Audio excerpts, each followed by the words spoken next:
Strength lies in differences, not similarities. It's a quote from Stephen R. Covey. And today my guest is Sara, a community pharmacist and currently studying Master of Public Health. Sara lives in Brisbane and is also the Instagram holder of No Legs, No Worries. Hello, Sara. Hi, Kerryn. How are you? Very good. Now, when I first met you, you weren't actually studying Master of Public Health. So how are you finding being a student? It has been over 10 years since I last went to uni. So it's definitely a bit of a wake-up call with assignments and exams. And it's also different now because everything is online because of COVID. So it has taken a little bit of adjusting. But still, unfortunately, I'm still doing some last-minute assignments, but I don't know if that's ever going to stop. Just to catch up. But I'm definitely enjoying the content. It's several years now that we caught up, but we've lost a couple, so it feels just like yesterday that we met. I first crossed paths with Sara back in 2018 through the Start Foundation. And some of you may have heard of them, others of you may not. Since then, I've been following her Instagram page, No Legs, No Worries. Your Instagram name is No Legs, No Worries. And for those who have not connected with you, is there a story behind the name, Sara? Yes, thank you, Kerryn. So first of all, I am a bilateral amputee and a full-time prosthetic legs user, just in case you don't know sort of my background. And I was born with a congenital anomaly known as tibial hemimelia, which basically just meant I did not have my tibias or the tibials of the foot when I was born. Now, the name No Legs, No Worries basically came about because I think that there is often a perception that having a disability or being an amputee is essentially somewhat a negative thing, which, a constant challenge to have to accept and overcome. But even though being born without legs has its challenges, it isn't necessarily something that I have to overcome. Yes, definitely, it can be harder to reach certain goals, such as the Bridge to Brisbane goal that I had set and completed. But we achieve these goals in spite of our disabilities and not because of it. I had never heard of the Start Foundation when I met Michelle Jelliff, who's also on one of the earlier podcasts that I have. And I was fascinated in the work that they do in empowering amputees with a sporting dream. How did you get involved with the Start Foundation initially? Yep. So yes, the Start Foundation is an incredible and amazing organization. So I came across the Start Foundation on Instagram, actually, funnily enough. So one of their previous grant recipients had posted about receiving a running blade. And after a bit of research, I learned about the Start Foundation and how they have and provide grants to help amputees reach their sporting goals. So back, I think it must have been early 2018, I decided to apply for a grant. Not sort of, not sure what would happen, but I was like, let's give it a go. So I was unsuccessful the first time around. However, Michelle from Start encouraged me to reapply, and I was successful the second time. And I could not believe it. To have the Start Foundation, and obviously thanks to YTM as well, receiving my first pair of running legs. And with these legs, I participated in the Bridge to Brisbane in 2019, which was a sporting dream of mine. And when you came to YTM and spoke to my business community about teamwork and collaboration, it was probably one of the highlights of my year, that interaction and that dinner. And I can remember one of our members listening to your conversation, and I can actually remember her coming up and saying to you, I will never complain about going to the gym ever again. And because what you'd been able to achieve and the determination that you had to reach your goal, and it really left a big mark on me. So since then, I've been following you on Instagram and keeping in touch a little bit on LinkedIn. But I wanted to make contact at this time of the year because 2022 is a new year, and at YTM, we're looking at personal growth and fulfillment and also goal setting. And that was a huge goal that you put the effort into getting with the Bridge to Brisbane. But I wanted to talk to you about some of your other goals for this year from just to hear what's happening in your life. One of them I know is from your Instagram page is that you've just become a parent to a new fur puppy. And so was that a goal for the year? Ollie, the border collie, yes, we got her on the 1st of January. And it had been a long-term thing that Toby, my husband, and I had always spoken about getting a dog. But Ollie sort of just happened within a week. So we had an opportunity to get a border collie, which is a dog that we had always wanted. And we sort of seized that opportunity and took that chance. So some goals you set and you sort of work towards, and other goals just happen to sort of, or everything just falls into place. So this was definitely one of those times. Well, I definitely believe in taking the opportunity, and you don't know where that opportunity is going to lead. The funny thing is that I have a daughter, Olivia, and she has now a border collie puppy, similar age to you. So I've been witnessing them getting used to each other. How's it working for you? Look, I'll be completely honest. So initially, I was a little bit anxious and nervous, mostly because of my disability and mobility issues with, a puppy being so energetic, always on the move, always running around. On the first week, I did have a little bit of an anxious breakdown, wondering, oh my gosh, am I going to be able to do this or not? Initially, Ollie was a little bit fighting with the leash, so she wasn't used to it. But as sort of the week went on, it's been a couple of weeks that we've had, or 3 weeks that we've had her now. She's a lot better in terms of being on the leash. I think we are both learning from one another and growing. So I think it's just a really amazing experience so far. And I just absolutely love her to bits. And the love and the energy that she gives and brings every morning is just incredible. Absolutely. And can you share with the audience how you managed to conquer taking her outside when you did have that concern that she might pull you over? So I absolutely loved and related to your post, having met you, and also now knowing about Lenny's activity level. I could just felt like I was in the back garden with you. So what did you do? Oh, let me set the scene. So it was raining, because it has been raining the last couple of weeks, unfortunately, up here in Brisbane. And it was raining. She needed to go to the toilet. She was pulling at the leash.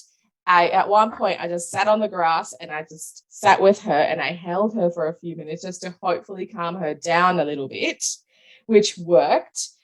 She didn't end up going to the toilet at that particular time, but what I did, I stood up, I picked her up the best I could, and I brought her back inside just to reset the whole scene, because I think it got to a point where she thought it was a game to pull on the leash, which happens with little puppies. But yes, so it was definitely a little bit of a scary experience. Yes. But and Toby wasn't home at the time, so it was definitely something that I had to sort of deal with on my own.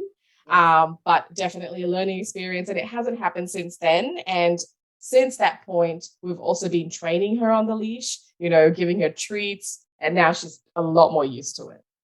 That's excellent.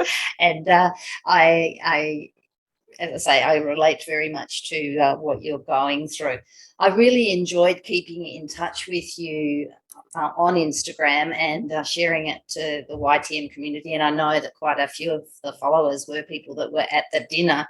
But when I saw your story yesterday on Instagram, and you had an incredible announcement, which I thought we really need to talk about, because it's come out of nowhere that your followers have really increased. So what's happened, Sara? So yes, yesterday morning I woke up and I realized that I had somehow reached 10,000 followers, which absolutely blew my mind. With my content on Instagram, it's not something that I'm working to build on specifically. I sort of post every day, post things that I think that people will find either educational, enjoyable, and relatable. So when I first started this page, it was mostly because I didn't have, as growing up as an amputee, I felt like there wasn't really many people I could relate to. And back then, obviously, social media wasn't really around. So this led to sort of self-doubt and sort of being uncomfortable within myself and with my disability. And I spent a lot of time and effort sort of hiding my disability. But back in 2018, which, correlates to finding Start Foundation as well, I came to the realization that embracing my quirks is liberating. So I started this page almost as like a documentation of that journey. in hopes that it'll help even just one person who's in that sort of space where they're not feeling too great about themselves, and hopefully they'll learn something from my page. Absolutely. Absolutely. We at YTM started a grant program of our own last year called the Ripple Program. And that's because we believe that inequality needs to be addressed, and also partnerships are the way for growth.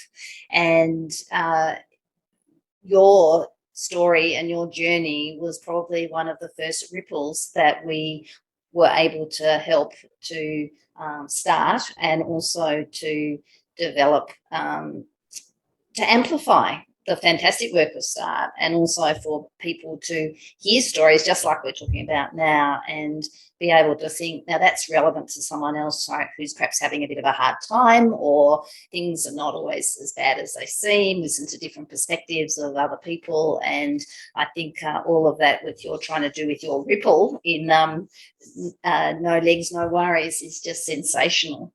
So as I mentioned, this year, or rather in the coming month, we're looking at personal growth and fulfillment. What does personal growth and fulfillment mean for Sara Shams?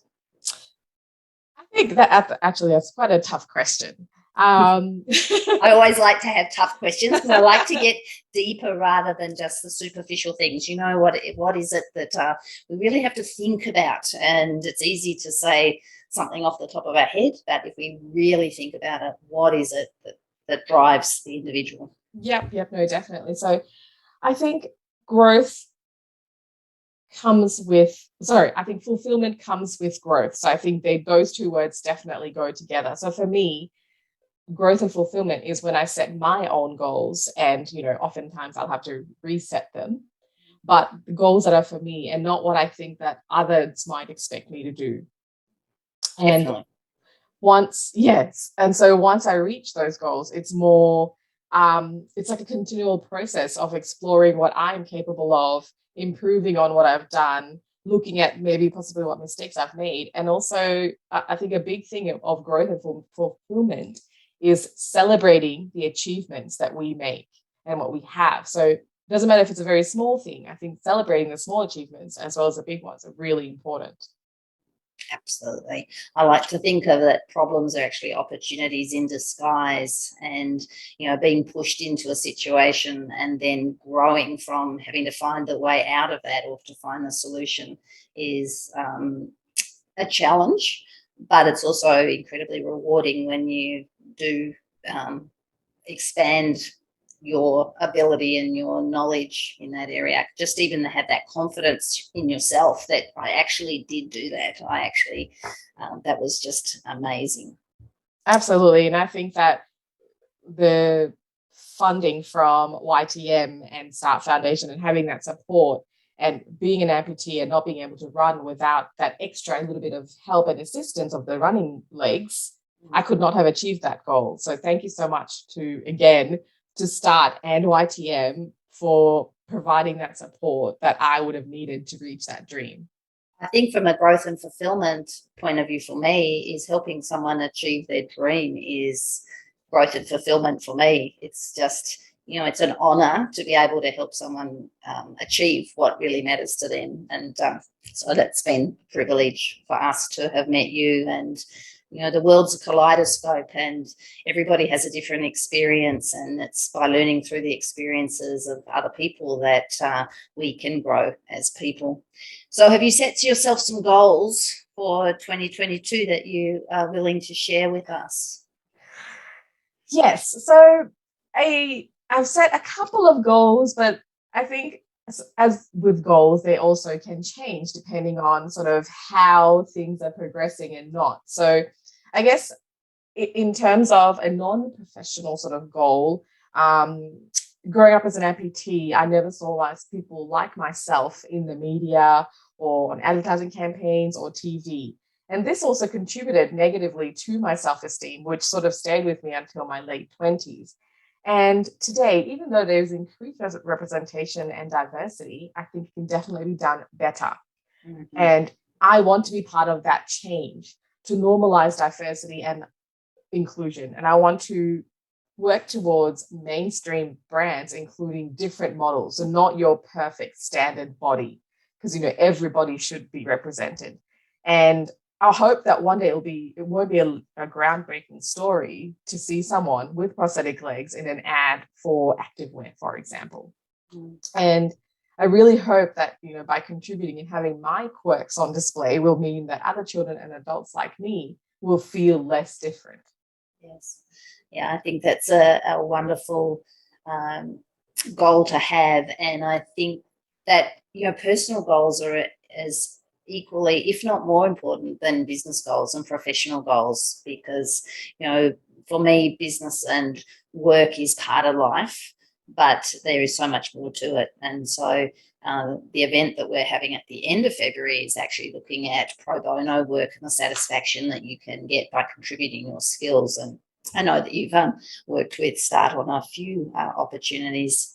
So you'd like to see and influence increased representation of people with disabilities. And can you give me some statistics about people with disabilities in the... Yeah, definitely. So what changes would you like to see or influence, apart from more people with disabilities being represented in the media? Yep. So for me, it's really important for people with disability to be in leadership roles as well, and to have a seat at the table. And particularly when we're discussing disability advocacy rights and what we need people with disability at that table to be discussing what we actually need, and not someone saying, oh, yes, I think this is what this person needs. So that, as well as ensuring that kids and adults know that it's okay to be different. It's not a hindrance to achieving goals. And I think that's really important. That's definitely one of the messages that I want to be spreading, because I'm a pharmacist, and I am also studying Master of Public Health. Professionally, I'd like to be doing more in the space of health economics, but I didn't achieve those. Achieving that had nothing to do with my disability. And that's definitely something that I want adults and families and with children with disabilities to know, that just because there's a disability doesn't mean you can't achieve the normal goals that everyone else sets, and that, we don't have to be congratulated to be doing all the everyday things that we do. We don't congratulate able-bodied people for putting on shoes in the morning. I don't need to be congratulated for putting on my legs in the morning and going to work, going to university, and whatever else it is that we do. So I think getting that message across, we are I don't want to be an inspiration for doing everyday things, but an inspiration for doing something like the Bridge to Brisbane, because that was definitely something different, and I had to work quite hard to achieve that. I think that's good. Yes. But yes, so yes. That was a bit of a roundabout answer, but no, that's absolutely fine. I actually had a conversation with Don Elgin last year. Yes. And I know that you've crossed paths with him at the Start Foundation, and he told me that, when he'd had his accident, his parents never treated him any differently, and he didn't even really realise that he had a disability, so he didn't even think about it. And I recall you basically saying the same sort of thing about your family upbringing and the way that your parents taught you. So I think that that's a really good message for families and for general public, that people with a disability don't want to be treated any different. They are just getting on with their life and doing their own thing. So I think that's really a really important message. Now, Start also run, or rather, they're not. So Start also get involved with AMP Camp. And have you actually ever been on AMP Camp, or can you just give us a little bit of an outline what AMP Camp is about? Because there may be some people that could benefit from knowing more about it. So unfortunately, I was meant to go to AMP Camp in 2020, but COVID happened. Yes. I was very, very disappointed that it happened. So I have not been to a physical AMP Camp, but I was definitely going to be one of the camp leaders in 2020. But I was involved with the online AMP Camp in 2020 instead. But basically, AMP Camp is an opportunity for children with amputees and disability to go and experience activities as a group and which is led by people with disability as well. And it's just a really great weekend for them to have fun and just experience new things that they probably wouldn't normally do in everyday life. And unfortunately, I won't be attending this year's AMP camp because of other commitments. But I think it's a really, really great event that's held by Amputees New South Wales. So, and do you know, is it going ahead this year with I think it is. I believe it is at this stage, but we don't really know what's going to happen. It's very hard to predict. You never know from one day to the next, do you, really? So we do need to seize the moment and seize the opportunities as they come along. So I always ask a mystery question when I'm having a conversation, and there've been some really interesting answers, and you can actually take it for whatever angle that you want, and you probably have covered something else, but there's always more. Even when you know someone, there's always more. So what do you hope to do that you've never done before?